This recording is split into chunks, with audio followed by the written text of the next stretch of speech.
Thank you. I tried to dig out a picture of myself when I first started as a caseworker, but they don't show up anymore because they're real pictures.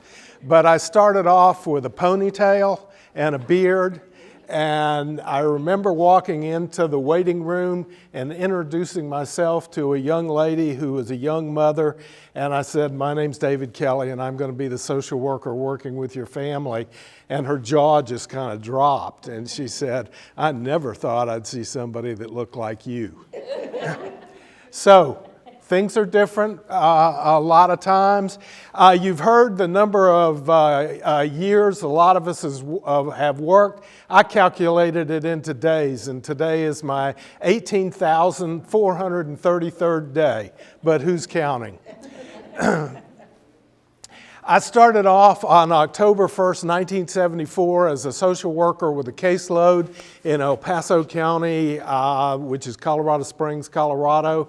And Colorado is a county-based system where you don't have a regional office, you don't have state intervention, you have state policy, but that's about the extent of the state and the county's working relationship.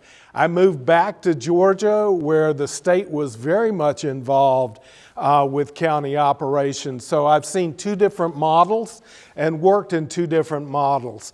And I worked till March 1st of 2013 and then came back to the University of Georgia. I had worked there in the 90s as an adjunct professor, and I came back in 2015 to teaching, and now I'm the Title IV coordinator.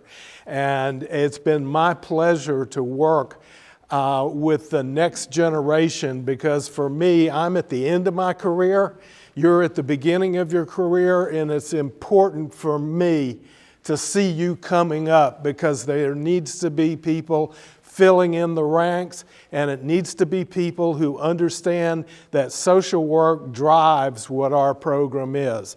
Because you're going to experience non-social work employees at DFCS, and they will not look at clients, and they will not look at the community as in the same way as you do or what you have been educated in. So I try and tell this to all the students I work with. As part of our profession, you have a responsibility to train the non-trained social workers. And that's your modeling, casework practice, your modeling of professional relationships, and your actions within the community in terms of advocacy. There are so few trained social workers in DFCS overall that those of us who are have a professional responsibility to engage with those people, because they are seeing lots of clients also. Types of jobs in my career: I was a social worker in CPS. It was called CPS Ongoing. Those were cases that the child may be in a family foster home, may be at home, may be living with a relative. Just roll them up if you will, please. I was a CPS Ongoing supervisor for 6 years, and as part of that, I was also the after-hours system for 24 people that were on duty in our agency. We had 2 people on duty, and we did Friday morning to Friday morning kind of things.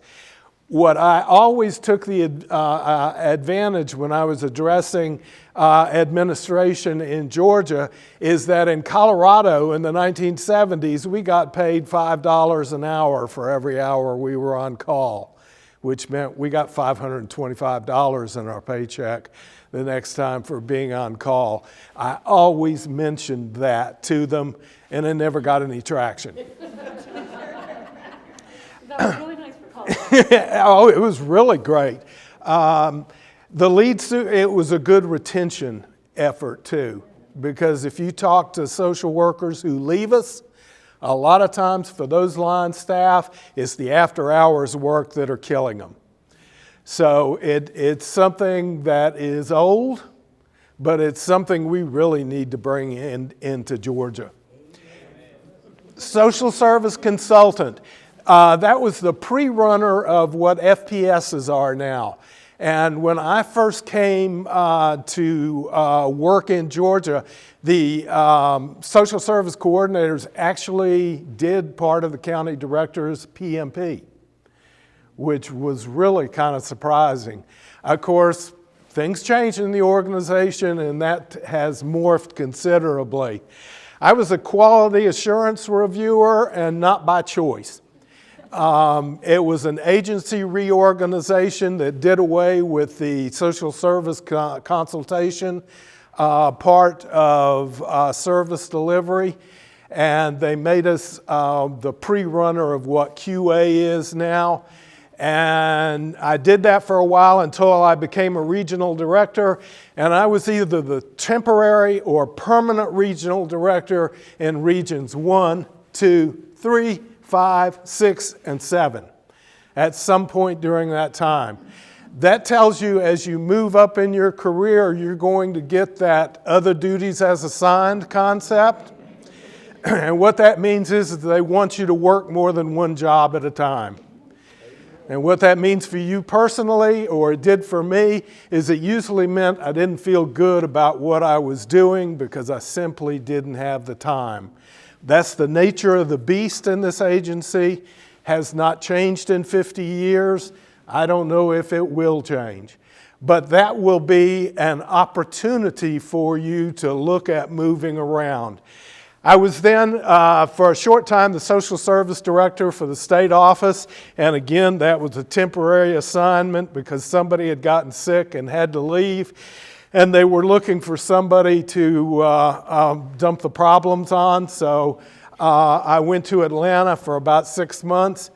It was going to be a 2-month assignment, and at 6 months, I told them that I had to go home. You know, people were forgetting who I was at the dinner table.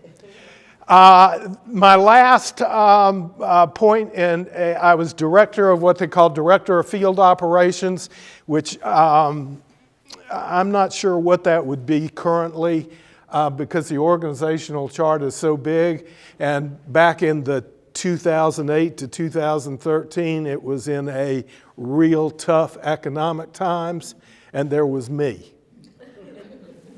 And I had the social service section and education and training. And so I had all three of those areas at that point. All at once, nobody but me. Next. Do not leave ethics in your classroom. For God's sakes, take them with you and teach the next generation of social workers coming up. When I said that you're going to be the forefront of the next generation of social workers who are untrained, I'm really not kidding. Because what you got as ethical training in your graduate and undergraduate work, they have not had. So some of the things that I always thought were critical was the client's right to self-determination. Clients have a choice about whether they want to work with us or not. Now, there are consequences for making that choice, but they have the right to make that choice. That was very difficult for me as a new social worker, and I got good supervision around this concept that I really feel like I'm telling people what they have to do, and I'm kind of, this is what you've got to do, this is a court-ordered case plan, and you have to do it. Or we're going to be going back to court. And I presented that in a format in supervision to my supervisor at the time, and he helped me see that parents make a choice to parent or not.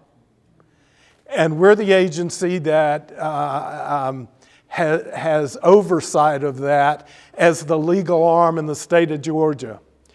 Honesty, and I forgot to say at the beginning, if you have questions, please put your hand up. It'll be better than just me rattling on. Honesty is the basis of all relationships. I liked what I heard from Stefan talking about community engagement and telling people what it is that we do. Because DFCS has a history of what I call a moat mentality. When things get bad, we pull up the gate of the castle, we flood the moat, and we're gonna do the siege mentality. We're gonna stay there and wait it out if we can. Well, that has never worked, and it only continues to work in somebody's mind that's scared of honestly connecting with your community to tell them what we do, what our limitations are, what we can do for families and can't do for families, and what we have and don't have for resources. The community can be one of the greatest sources of advocacy for your agency that we have, because if not, we're just another government entity asking for money. If your community sees that you have value, you're going to see that in funding. Funding's important because funding drives people. Funding drives resources to families. Learn how to tell the hard truths to those above and below you. That's a difficult concept because you need to do it in a way that is supportive. Let's face it, if you're bitching and moaning with a loud voice, people aren't going to hear you. If you're laying out reasons that you can't help a family or can't help an individual child, people will relate to that and people will want to support that. But we've got to be honest in telling them about what the hard truths are. If you're presenting an administrative issue up your chain of command, always have a recommendation, not just bitching and moaning. Okay? When you go and engage in supervision, your agenda needs to have what a problem is and what recommendation you have for a solution and what resources it appears that need to bear to bring that solution into practice. For the most part, you will find a receptive audience in your supervisors and administrative chain because so much of the work that we do is individually motivated and it's individually worked by somebody taking on something that's not done in the agency.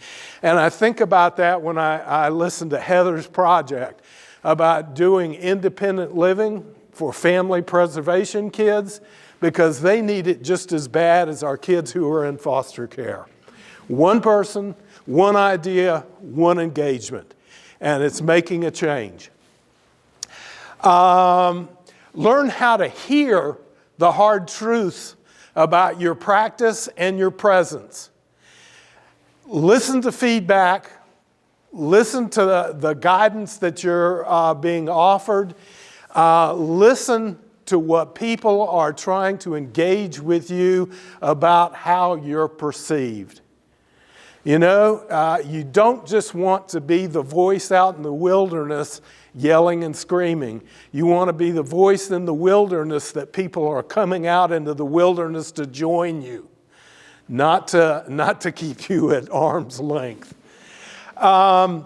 This one I told every new group of hires when I worked in the region, and we did regional training for them when they came into the agency, is that you work in the executive branch of government. You do not work in a social work program. And you have to remember that. You also need to know that you bring social work to the government. And we're the ones that are in a position to create change within the government. It's us. It's nobody else. Because you're going to find that there are going to be lots and lots of people who will tell you how you ought to do your job from the outside when they don't know what your job is. And you need to bring that to the executive branch. You also, right now, believe it or not, you're really flush with a lot of money. I remember having the experience when I was at the state office of having to go through once a month, and out of 200 vacancies, what are the 20 that we have money to fill? That's the kind of priority setting that you will be called on to make in the lean times. Right now, I'm never ceased to be amazed at how many people the agency has right now. So believe it or not, this is a good time. And I know that's difficult to hear. The top one, understand you have a professional relationship, not a social one.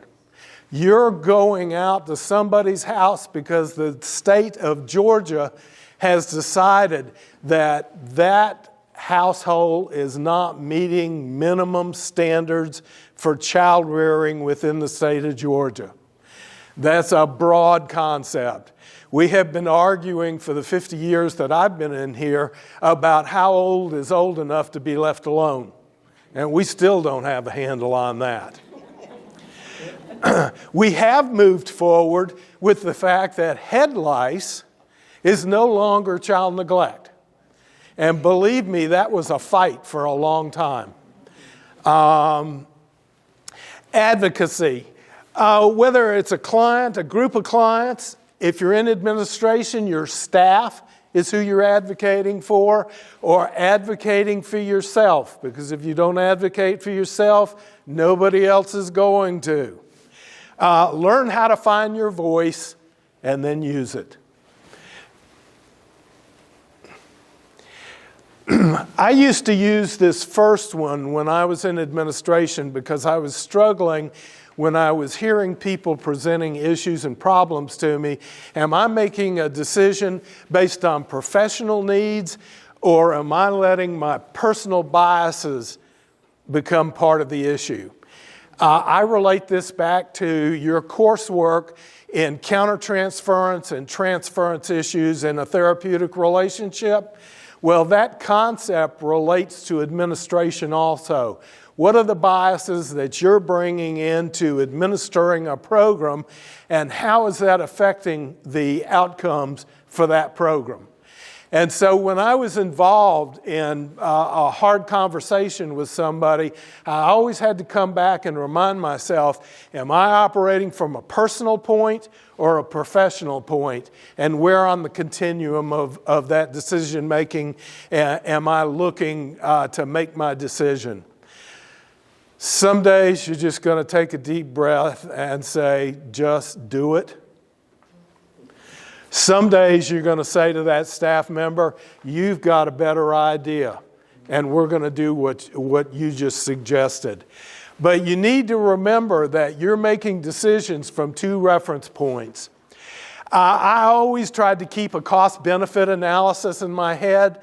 I remember being at the state office, and we had a really good program for intervention. The problem was, A, it was expensive, and B, it was for low-risk cases. So they wanted me to spend most of my limited budget on low-risk cases. And we had to have the hard conversation that is not a concept that I want to buy into, because I want to have more impact on our high-risk cases than I do with our low-risk cases. Because in my mind, the low-risk cases were going to make it, whether we intervened or not. The high-risk cases were on that pendulum that with our intervention, they can make it as a family. Without it, they may not make it as a family. And so trying to keep in mind what that looked like. If you're an administrator, I suggest that you spread the pain. When you start having to cut back in the agency, or you start having to look at difficult situations, make sure that everybody's in the same boat. You don't want to have somebody over here that's flush with money and somebody over here that's got nothing to work with. It doesn't drive well for the agency. Take a look at that. Promote and hire smarter people than yourself. That's one that a lot of people don't look to in supervision. Good supervisors and administrators are looking for people that are better at what that job is about than they are. That's also important for as you age up.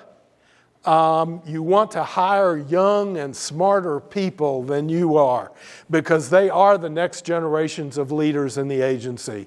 And that's you guys in this room here. You guys are the next generation of leadership here. Develop a quick think mentality to adjust and react to critical situations. Your job is a phone call away from trashing your entire planned day to go out and intervene with a family because they are in crisis. The same kind of thing about administrating a program. You may be looking to move in a certain direction, you have planned activities, and you have something crashing over here. And it's that quick think that you're going to have to adjust to. And your job as a supervisor many times is going to be, how is my unit stable? How is my unit unstable? And how do I bring stability back to the unit? Thank you. Some of the truisms and defects, sometimes you've got to move to get a pay raise. And the reality, I see some laughing from people who are in defects. That's true. I know I moved around. I started off in Columbus when I first came back from Colorado. I took a transfer to Athens, where I was. My regional director jobs were all over the state, and that was before we had Zoom. And if you wanted to have a meeting, you had to drive to the meeting. So in the old days, we all wore cars out trying to go to meetings and kind of thing. That's a reality in the state. I still think it's a reality in the state, because there's something about applying for a new job and entering into that negotiation phase around money. One of the other things is don't start working on a new job till you've got all the parameters set, especially around your salary, because I've made that mistake before. Personnel change is constant. It will never be static. And I remember this was a hard learning scenario for me, because I had that school experience in my mind that you started off in September with a group of kids in the class, and that's the group that you kind of move through the entire year with, and then the next year it was kind of the same group of kids kind of thing. Well, I went to work in an agency that every month somebody was leaving, and that felt very disturbing to me. And it took me a while to understand that in the work world, you're going to have personnel change constantly. That means your social group's going to look differently from time to time, and the source of support you had, or the person who was a pain in the butt is leaving. So it's a double-edged sword, but it's a constant. You may have already experienced it in your internships, where you saw people come and go in the agency. And how does the agency respond to that? Politics. You work in state government. Executive and legislative intervention in cases, policy, law, and administrative appointments takes place. The case example that I have is a friend of mine who is the Gwinnett County director, refused to make a placement of an adoptive child with a family down in South Georgia, that a legislator had approached the governor, who had approached the division director about them wanting to place this child for adoption there. She refused to do it. They placed another child there. And 5 years later, 11 Alive is out at a chicken coop in South Georgia, where this 15-year-old child had been forced to live with this legislatively appointed adoptive family. That kind of stuff happens. It's a reality. You're going to get intervention from those people. Know when to speak and when to listen, and what are the consequences for not doing either. That's kind of, that's the way it is.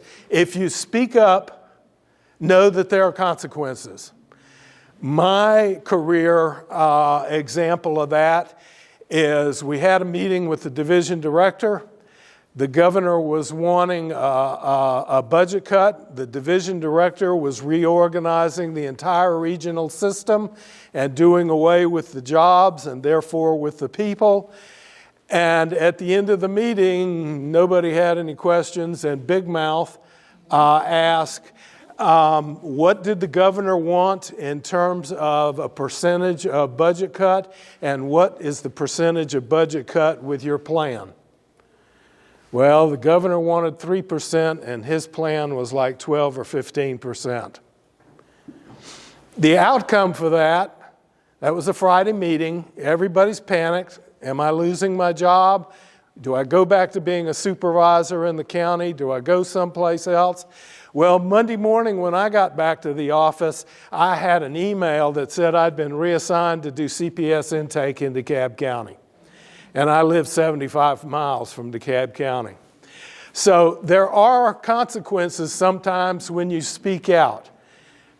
Know how to speak out, know when to speak out, and know who it is that's receiving your communication. Never burn your bridges when you leave. You know, you may want to tell everybody when you're leaving that you guys can take this and shove it if you want. Never, ever do that, because you're going to find all kinds of examples in your career where your boss is now your supervisee. You as a supervisee are now their boss, and you're going to go back and forth in your careers, because I've heard people talk about it, that, oh yeah, I remember when I was in your unit, and now you're in my unit, and back and forth. Never ever burn your bridges, because you can't go back and rebuild them if you do that. Next. Get good supervision and learn to use feedback. There's a purpose in what we define as social work supervision.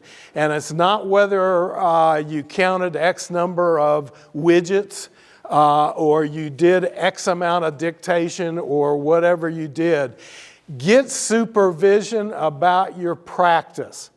If you're not getting it, ask for it. You may have to ask for it from somebody besides your direct supervisor. Could be a colleague, could be another supervisor, it could be somebody in the region office, it could be someplace else. But get good supervision and listen to the feedback that you get. Learn to plan for supervision. Cover the admin stuff, because that's part of the job, that's what we do, that's how we count points a lot of times.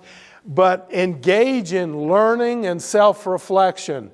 Our cases are extremely complicated family situations, and we need to engage in supervision that helps us grow in our practice knowledge and our ability to engage with families in a productive manner. Make time for staff development. I know you're tired of reading and studying, because I remember when I got out of graduate school 51 years ago, that I didn't want to read another thing. For God's sakes, don't make me read 100 pages a day to stay up with things. The problem is social work is an evolving profession. Child welfare is an evolving profession. The example that I take is I was talking to a class a couple years ago, and the question was, what's different now than when you went to school and went to work first? Well, it happened to be a class on trauma. And I told them when I went to school, trauma was not even in our vocabulary, much less a course of study. And had I not engaged in staff development, I would not have had that advantage of understanding what the newer trends in social work are. You're going to be a lifelong learner if you're going to be a social worker. So set yourself up where you engage in that kind of learning. Make it a part of your plan. Working relationships. I liked earlier what I heard from someone that talked about our work is based on relationships. Whether it's with a client, whether it's with coworkers, whether it's with a supervision, whether it's in administration. I used to try and talk to people before we had hard conversations or conversations. I would ask people about their family, because that's something that I always remember. I remember situations. If somebody's child is sick, if somebody's parent is dying, if somebody is getting married, those are major life events that are happening in their life. And to acknowledge that takes your relationship a long way, because people understand that you're interested in them. And people are our only resource. We get money, but people are our resource for us to deliver our deliverables as an agency. Showing my age, I don't know if anybody besides maybe Evelyn and I know who, I'm sorry, Denise. You don't have enough gray hair, Denise. Mike Thurman, those of you who are in Atlanta know he has been the DeKalb County CEO. He's been the head of the DeKalb County schools. He was the labor commissioner. And before that, he was the DFCS director for a number of years. And I think he may have been one of the best DFCS directors that we ever had. He was one of the few directors who could write an op-ed for the AJC about what it was like to be a caseworker better than anybody I've seen since then, and they would print them.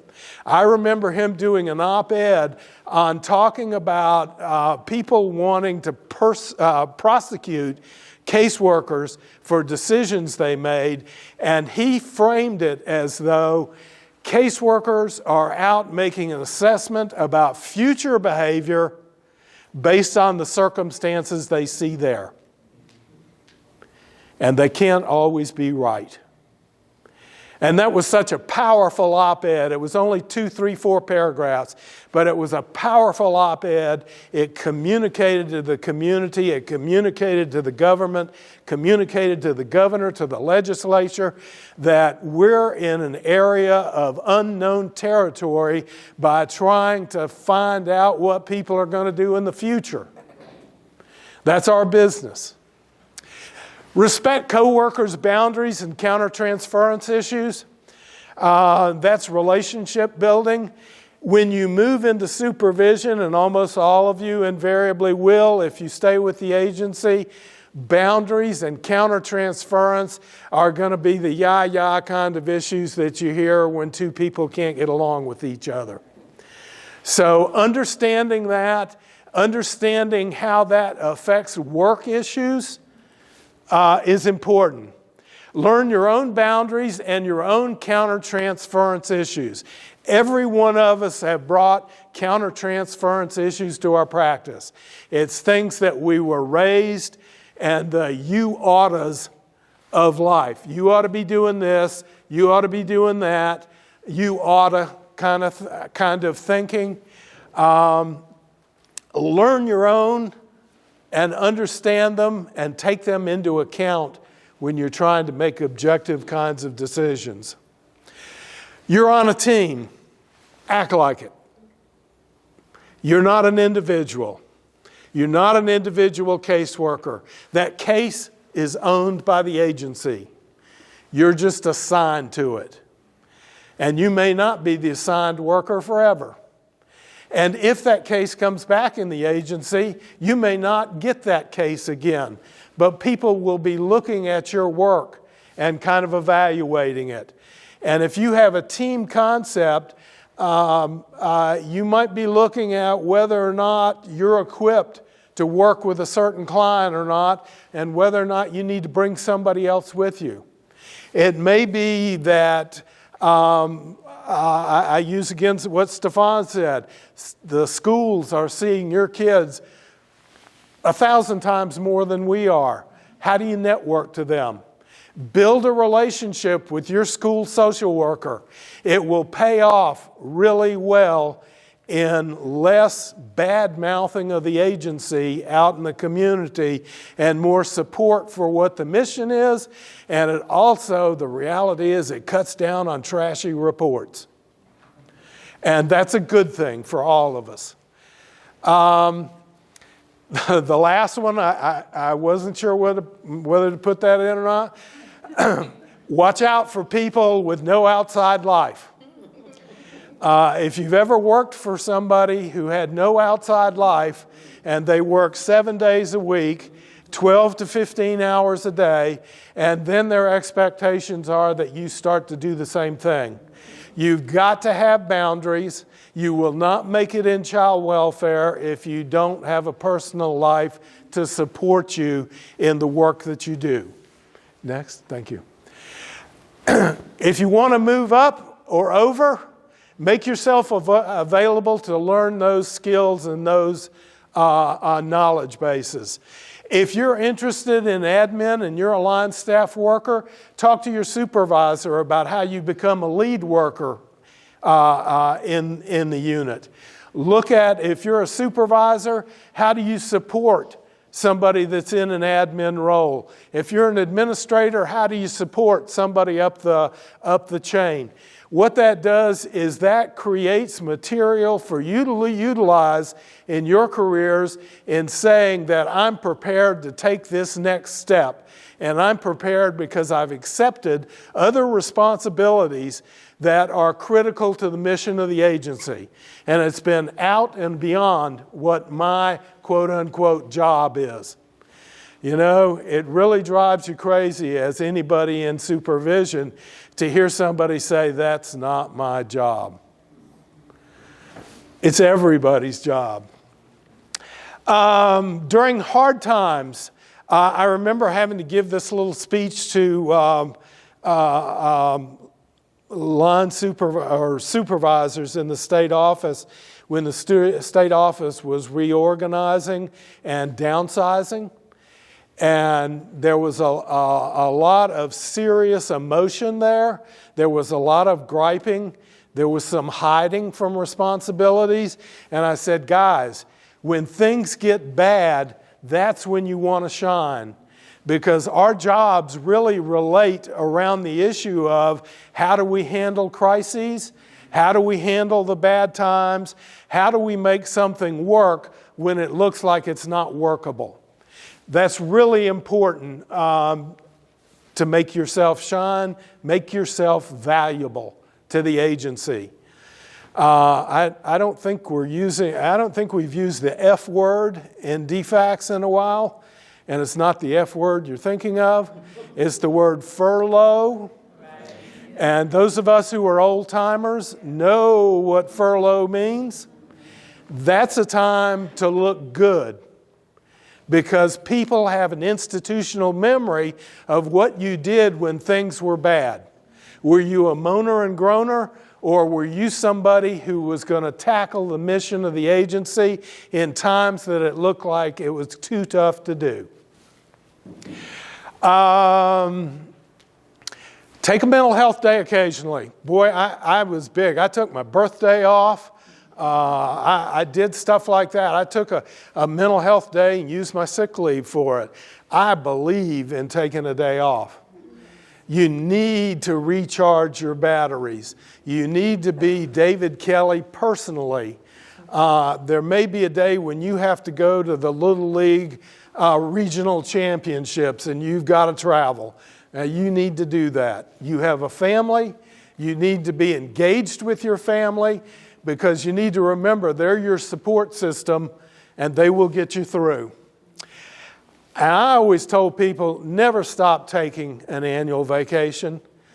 I always told people you need to take at least 2 weeks off. And I really am a proponent of people doing that. I knew I had friends and colleagues who said, I'm saving all my leave because I can retire that much earlier. Well, those couple of weeks that you can retire that much earlier, you're going to retire in really bad shape. And you're going to spend all your retirement trying to catch up with what you didn't take up and recharge as you did. Plan your career moves. Those of you who are coming out of school and going to work for the first time, think about a 5-year, 10-year, 15-year plan. People in mid-grade career, think about what it is your career aspirations are. Then start building your knowledge and your skill set to be ready to jump on those opportunities. Make time for team functions and support. There is nobody outside of your unit who understands what it's like to sit in somebody's living room and get yelled and cursed at and deal with the emotional toxicity that we deal with on a regular basis. Anybody else had the experience of trying to explain to your spouse what it is you do? Yeah. My spouse was a elementary school guidance counselor, and I actually went to her school a number of times to meet with her and her principal to tell them why the local DFCS isn't doing X, Y, and Z. And why all these little kids that they see who would be better off in foster care aren't. Because their little white Anglo-Saxon Protestant values were jumping out of them big time. What kids ought to be doing, what kids ought to have, and what this foster family was giving them versus what their birth family had. And they never really thought about what it was like for that kid not to have a family and to be a stranger in a new family. You know, there used to be, is anybody else MAP trained? Anybody remember that? Of course, Evelyn. Jamie, oh, okay. MAP training taught us one of the things, the experience of coming and grabbing you and giving you a paper bag of underwear and taking you to a new place to live. And part of that experience was to put you in touch with what it's like for every one of our kids who go into foster care. How would you like to have a paper bag of underwear and have no idea where you're headed and who it is that's going to care for you? Where am I going to sleep in bed? You know, where am I going to go to the bathroom? Who's going to hold my hand? You know, all of those kinds of things. MAP training really was good about providing that. I didn't develop this 30-minute thinking thing until I was late in my career, and I wish I'd have thought about it earlier. 30 minutes a month. Take 30 minutes a month to get by yourself to think about the future. Plan what it is you want to take your unit to, what it is you want to take your section to, what it is you want to take your county department to, what it is you want to take the division to, what it is you want to take you to. But if you don't take time out to think about the future, you're going to be living on the current treadmill forever because you have nowhere to go and you have no plan to go there. Never stop learning. Understand that as you gain experience, the way you learn to do something may not be the best and be open to change. That was difficult for me as I aged up in my responsibilities because falling back on what you know is comfortable. Learning something different makes you uncomfortable, but it puts you in a position to move forward. So never stop learning. As you remember physical fitness, this was one of the things I did not do well. And it wasn't until I retired that I lost 85 pounds after I retired. And it was stress related, and it was walking 4 miles a day after I started doing that. And I wished I had done something for myself, and that's physical fitness. Get a life outside of work. That supports your work. It's the reason that you're alive and living. If you have a family, your family is your source of support as well as your focus for being, and your family is your legacy plan. And everybody needs a legacy plan. My wife and I have been raising Irish setters I got my first one when I was 14. And I think this is dog number 3. And I think this is dog number 4. And they look identical. All of them have looked exactly the same. I now have dog number 5 and 6. And that's going to be the end for me because I understand that these animals are a whole lot stronger than I am at this point. My other thriving is this. I've been riding motorcycles since I was 12. That was the first time I rode home on one. And at 12, you know, you're not licensed, you're not anything. But that has been a real thriving issue for me. When I retired that summer, my brother and I took our bikes and rode to Glacier National Park and back. So we spent 30 days on the road. So it was a great time to reconnect, and it was a time for me to disconnect from DFACS. Screw-ups. Think before you engage your mouth, and it took me a while to learn that. And I really think that it's a valuable lesson. Understand the consequences. Take a deep breath. In hindsight, asking the director the question about what percentage of cut his reorganization was not a good use of my mouth. Take ownership of errors and corrective actions. If you screw something up, which you will, everybody does, go tell somebody in the chain, I've done this, I think it's wrong, this is what I think I need to do to correct it. Is there anything else that you know of that I need to do to make this right? Own the problem, own the solution. Know when an apology should be tendered. Basic common courtesy, but it goes so far in your relationship with your staff, with your supervisor, with the community, especially the community, that we should do. Retirement. I know for retirees, there's an old saying, this day counts too, that you might be doing something that you think you ought to be doing something else. This day counts too. There's an old saying, DFACS is a marathon, it's not a sprint. If you sprint, you're going to wear out and you're not going to be able to run the race. It's a marathon, and we want you to be marathon runners, not sprint runners, because we want you to stay. Make a financial plan and work the plan from the start. Be realistic. Plan for your retirement. I can't tell you how scary it is to go sign your retirement papers and know that you don't have a paycheck, you now have a retirement check, which is not going to be the same amount. But if Social Security stays solvent, you will have that. The other plan that you can is 401s and 457s are critical. And don't use that as an emergency fund. Use it for your retirement because you don't want to have to work. You may work when you're retired.